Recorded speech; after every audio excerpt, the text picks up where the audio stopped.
गुजरात के वडोदरा के पास एक गांव है। उस गांव में कृष्ण भगवान के परम भक्त मनसुख मास्टर जी स्कूल में बच्चों को बहुत अच्छे से पढ़ाते थे। वो अच्छी शिक्षा के साथ साथ बच्चों में अच्छे संस्कार देते थे और साथ ही प्रभु का हर पल चिंतन करते रहते। हर पूर्णिमा को मनसुख मास्टर जी ठाकुर जी के दर्शन के लिए जाते थे। उन्होंने स्कूल में बच्चों को इतना होशियार बना दिया था कि जिस दिन वह ठाकुर जी के दर्शन के लिए जाते, उस दिन विद्यार्थियों में से ही कोई एक बाकी स्कूल के विद्यार्थियों को बहुत अच्छी तरह से पढ़ाता था। प्रभु कृपा से इस प्रकार अच्छी तरह से स्कूल की नौकरी और ठाकुर जी की भक्ति से मनसुख मास्टर जी का जीवन अच्छा चल रहा था।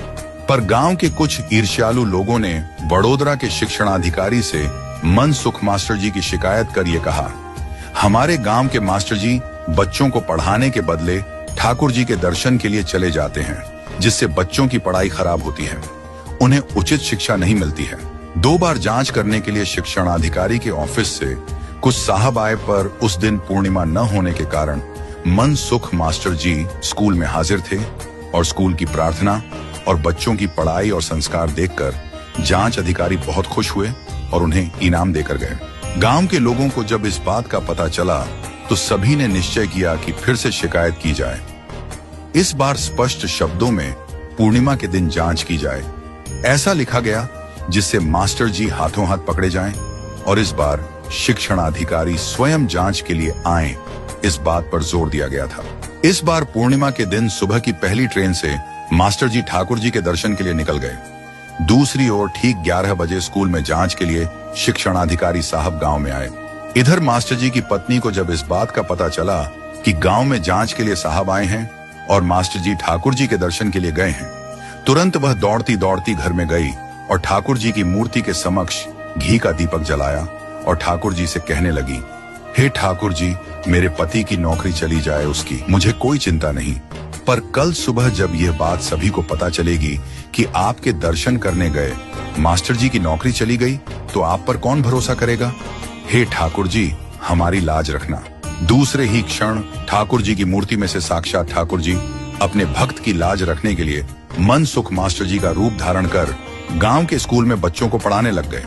जैसे ही गांव के लोग और शिक्षणाधिकारी जांच करने के लिए आए, उन्होंने देखा मास्टर जी आंखें बंद करके कृष्ण की प्रार्थना गा रहे हैं और बच्चे उतनी ही सुंदरता से उनके पीछे पीछे गा रहे हैं। प्रार्थना पूरी होने के बाद मास्टर जी के रूप में आए भगवान ने कहा, साहब, मुझे पहले खबर कर दी होती तो अब सभी के स्वागत की अच्छे से तैयारी करता। शिक्षणाधिकारी ने बच्चों से प्रश्न पूछे।